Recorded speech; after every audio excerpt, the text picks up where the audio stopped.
Pasintabi po sa mga masasaktan, pero mga kababayan Pilipino, mag-isip-isip sana muna kayo bago kayo umaksyon. Okay? Kasi po, ano po ba ang nangyari sa atin nung pinabagsak po nila si Apo Lakay?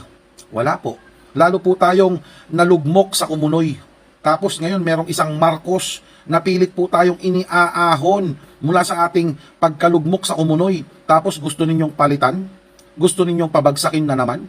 Mga kababayan Pilipino, si Pangulong Bongbong Marcos lamang po ang may lakas ng loob na banggain etong mga sindikato dyan po sa loob mismo ng gobyerno, di ba? O tapos, nandyan po yung mga magagandang programa na makakatulong po sa bawat Pilipino. Nandyan po yung libreng sakay, yung zero billing, yung 20 pesos na kilo ng bigas. At eto pa nga po mga kababayan, yung pamimigay po ng mga titulo ng lupa at pagbabayad po ng mga pagkakautang ng ating mga magsasakang Pilipino. Di ba? Nandyan po yung mga pabahay ng gobyernong ito. Tapos pababagsakin ninyo. Sinong gusto nyo ipalit? Si Sara Duterte?